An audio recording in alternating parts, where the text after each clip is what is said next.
مسجدوں سے نا شب برات کی رات، شب قدر کی رات چیخوں کی آوازیں آتی ہیں، لوگ اتنا روتے ہیں نا. رونا چاہیے، کم روتے ہیں، زیادہ رونا چاہیے. لیکن سوال یہ ہے کہ اتنا زیادہ لوگ شب برات کی رات روتے ہیں، کیا پھر سویرے بددیانتی ختم ہو جاتی ہے؟ جو رات مسجد میں کھل کے رو کے آیا ہے اس کا پروگرام ہے نا کہ اب ملاوٹ کبھی نہیں کرے گا، اب گاہکوں سے جھوٹ کبھی نہیں بولے گا، اب وہ بددیانتی کا معاملہ کبھی نہیں کرے گا. لیکن رات روتا بھی رہے اور سویرے پروگرام یہ ہو کہ میں نے پھر لوگوں کو فریب دینا ہے، داؤ لگانا ہے، تو اس نے توبہ کیا رات کے، یہاں بس یہ ایکٹنگ کر کے لوٹ آیا. آپ بازار میں جائیں تو درجنوں لوگوں نے گن مین بٹھائے ہوئے، ان کا دل نہیں کرتا کہ اضافی تنخواہ دی جائے. کیا مطلب ہے ایک آدمی کو اضافی پیسے دینے کا؟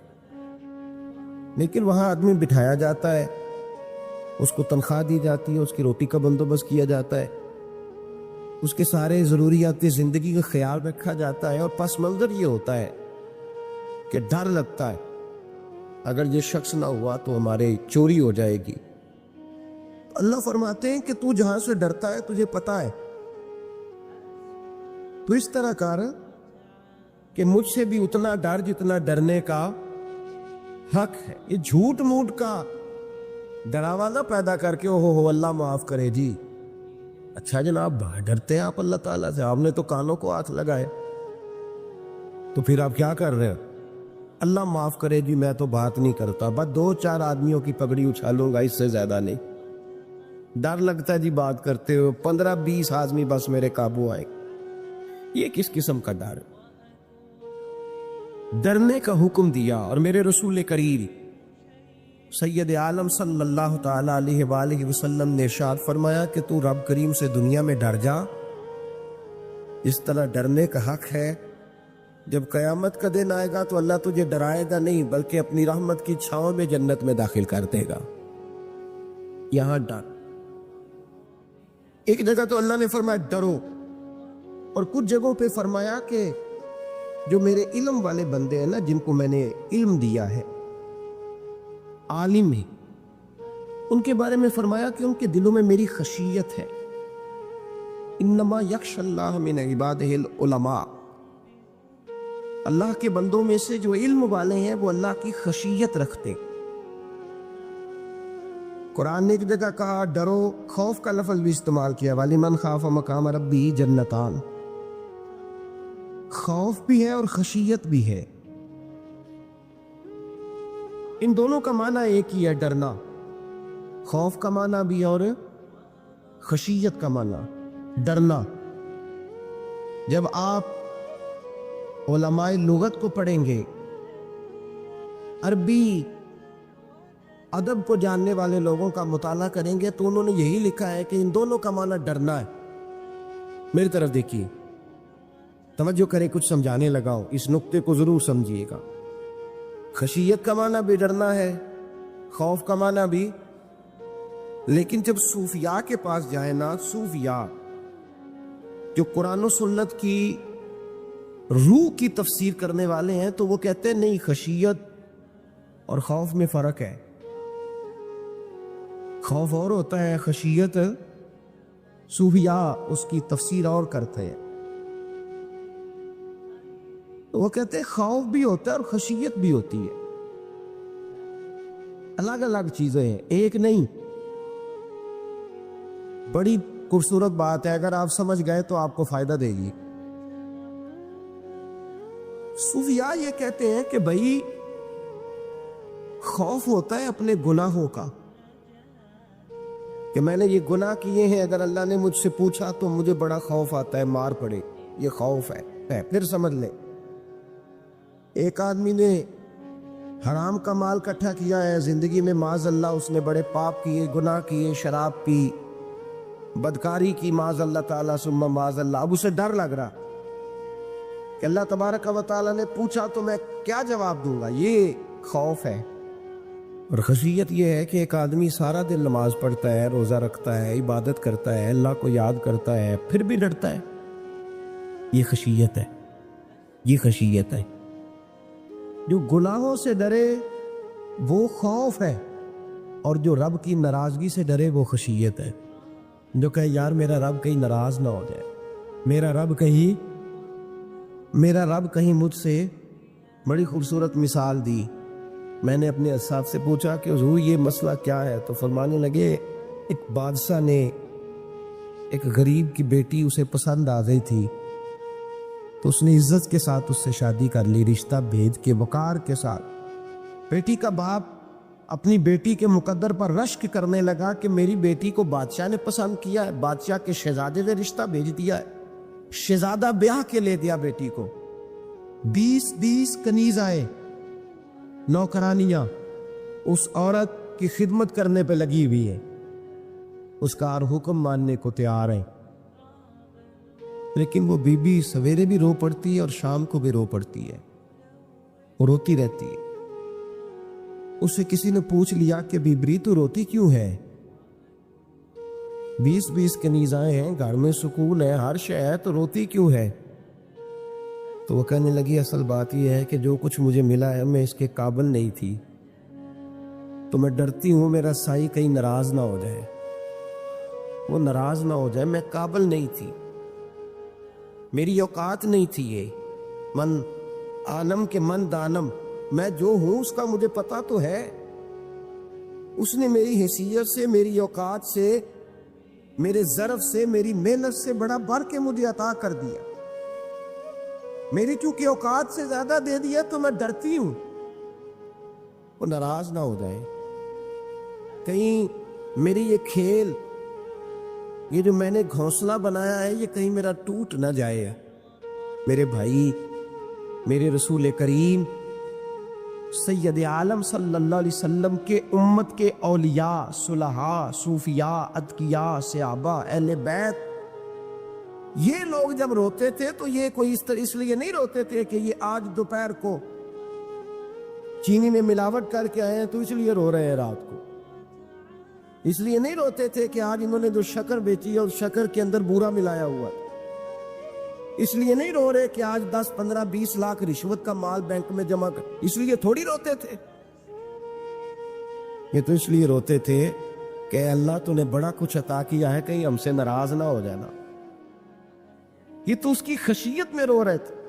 حضرت داؤد طائی رحمت اللہ تعالی علیہ، حضرت امام جعفر صادق جو نبی پاک صلی اللہ علیہ وسلم کے نواسے، جناب داؤد طائی کی ملاقات ہوئی تو امام جعفر صادق حضور کے نواسے عرض کرنے لگے، داؤد طائی یار میری بخشش کی دعا کرنا، رب مجھے معاف کر دے۔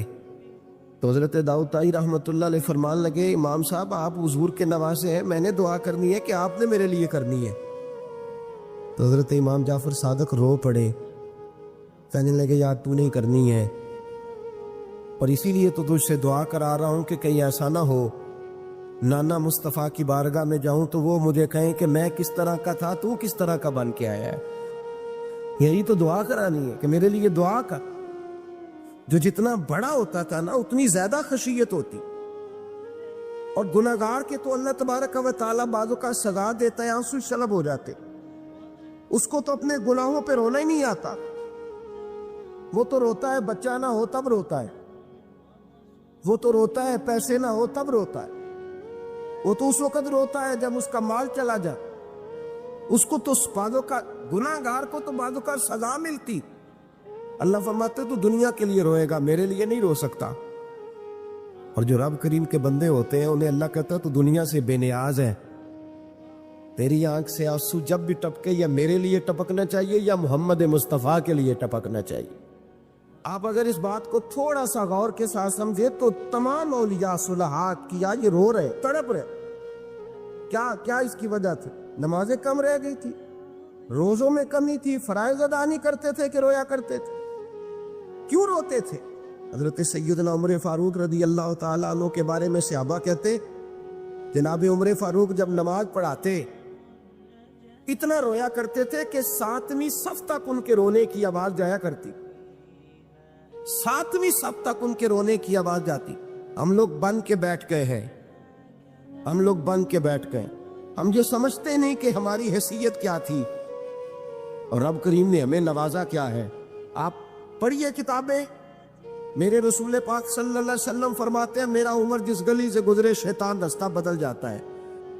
نبی پاک فرماتے ہیں میرا عمر جب تک دنیا میں رہے گا دوزخ کو تالا لگا رہے گا. اس صاحب عزد الغابہ نے لکھا ہے نبی پاک صلی اللہ علیہ وسلم نے حضرت جبریل امین کو بلایا, فرمایا چل میرے عمر کی شان بیان کر. تو حضرت جبریل امین علیہ السلام عرض کرنے لگے یا رسول اللہ صلی اللہ علیہ وسلم 950 سال اگر اللہ مجھے عمر دے, 950 سال رب عمر دے, اور پھر بھی میں عمر فاروق کے فضائل بیان کروں تو میں نہیں کر سکتا. عمر کی شان میں نہیں بیان کر سکتا, 950 سال بھی اگر میری عمر ہو. نبی پاک نے فرمایا پھر میرے ابو بکر کے بارے میں. عرض کی یا رسول اللہ ابو بکر کی تو بات اس سے بہت آگے کی ہے نا. وہ نبی پاک کتنی عظمت بیان کر رہے ہیں, کس قدر زیادہ رسول کریم صلی اللہ تعالی علیہ وآلہ وسلم ان کی عظمت بیان کرتے ہیں. حضرت عمر کیا کہتے ہیں, وہ لوگوں کو بتاتے پھرتے ہیں کہ تم نے دیکھا ہے نا میری کتنی عظمت ہے, وہ یہ نہیں کہتے. حضور فرماتے ہیں عمر کی بڑی شان بڑی شان بڑی شان. اور عمر کے پاس جب بھی کوئی جاتا ہے کہتے ہیں عمر آپ کا کیا مقام ہے, تو عمر فرماتے ہیں میں تو اونٹ چرانے والے کا بیٹا ہوں, میں تو اونٹ چرانے والے کا بیٹا ہوں, میں تو اونٹ چرایا کرتا تھا, میں تو 10 اونٹ نہیں سنبھال سکتا. حضرت فاروق اعظم رضی اللہ تعالیٰ عنہ سے کوئی پوچھتے جناب عمر آپ کا کیا حال ہے, تو آپ فرماتے یہ تو میرے مقدر ہے کہ میری بہن نے قرآن سنایا تو میں در رسول تک پہنچ گیا, ورنہ مجھے پوچھنے والا کوئی نہ ہوتا. کبھی جناب علی المرتضیٰ کا بازو پکڑ کے کہتے ہیں علی تو نہ ہوتا تو عمر ہلاک ہو جاتا. بھائی حضور شانیں بیان کرتے ہیں. نبی پاک کہتے ہیں میرے ابو بکر نے احسانات کیے, بڑے احسانات کیے, میں نے سب کا بدلہ چکا دیا, ابو بکر کا نہیں چکایا. اللہ کی بارگاہ میں عرض کروں گا یا اللہ تو ہی اسے بدلے دے.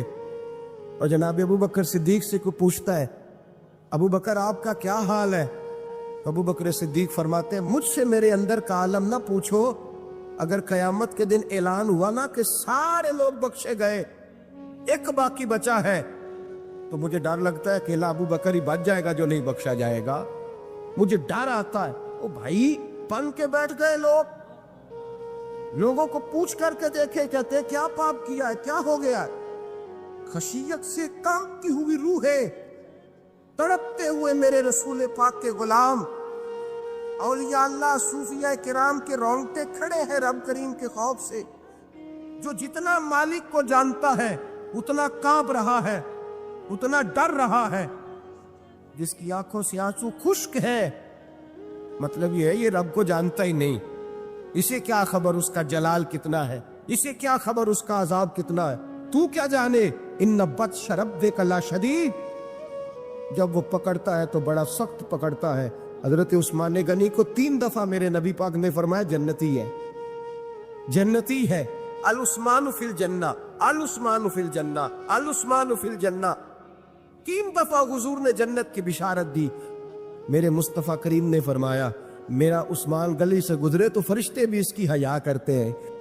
جناب عثمان غنی جن کو میرے نبی نے 2 بیٹیاں دے کے کہا عثمان میری 100 بیٹی بھی ہوتی, ایک کے بعد دوسری انتقال کرتی جاتی تو میں ساری تیرے نکاح میں دینے کا. وہی حضرت عثمان غنی قبر پہ کھڑے ہیں حضور کے وصال کے بعد, ایک قبر پہ کھڑے, آنکھوں سے آنسو جاری ہے, داڑھی ساری آنسوؤں سے بھر گئی ہے, روتے ہی جاتے ہیں, روتے ہی جاتے ہیں. غلام کہتا عثمان یار رونا ہمیں چاہیے, رونا ہمیں چاہیے, جن کو کوئی بشارت نہیں اور آپ کو تو 3 بشارتیں, روتے کیوں ہو. جناب عثمان غنی فرمانے لگے جس مصطفیٰ نے مجھے جنت کی بشارت دی اسی رسول نے فرمایا تھا قبر آخرت کی منزلوں میں سے پہلی منزل ہے, آخرت کی منزلوں میں سے پہلی منزل. سوچتا ہوں اگر رب کریم نے عثمان سے حساب پوچھ لیا حساب کیسے دینا ہے. میرے مصطفیٰ کریم نے, یہ تو بات ہے نا جناب عمر کی, یہ تو بات ہے حضرت عمر کی, حضرت ابو بکر کی, جناب عثمان غنی کی. اور جس شیر خدا کے بارے میں نبی پاک نے فرمایا علی منی وانا بن علی, فرمایا علی اور میں 2 نہیں, میں علی ہوں اور علی میں ہے. جن کو فرمایا من کنت مولا ہوں فہذا علی مولا, اس کا میں مولا اس کا علی بھی, اس کا علی بھی. جس مولا علی شیر خدا کو یہ درجہ دیا